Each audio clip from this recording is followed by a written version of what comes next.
E da qui sempre, Sì.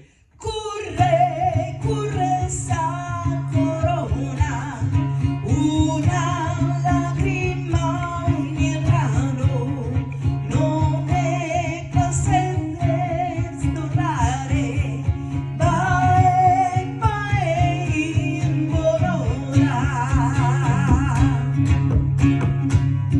Bimba, bimba,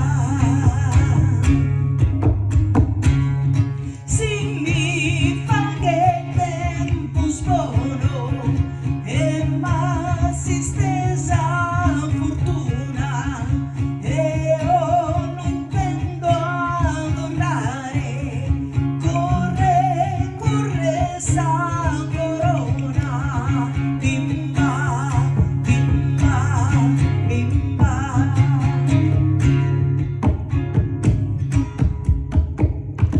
Una lacrima ogni rano, mamma in su Giannile, curre, curre sa corona, corona che su mare, bimba, bimba, bimba.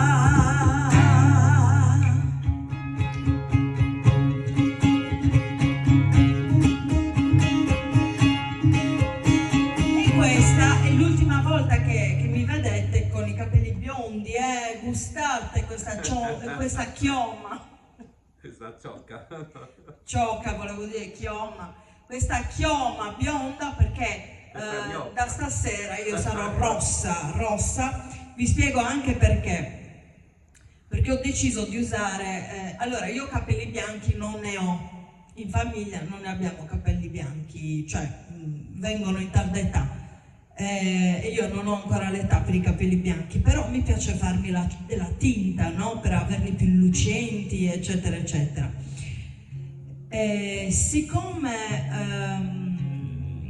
Siccome le tinte fanno male, però fanno molto molto male, adesso proprio le stanno ritirando dal commercio, figuratevi un po'. Quindi ho deciso di usare una tinta naturale. Quale può essere la tinta naturale? L'Enné naturale al 100%, però li fa rossi. Scusate, per fortuna mi stanno bene rossi, quindi mi vedrete con i capelli rossi perché starò usando la tinta naturale.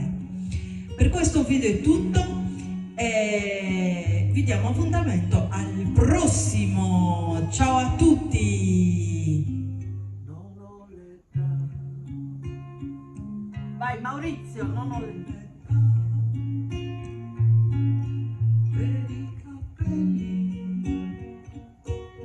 bianchi non ho.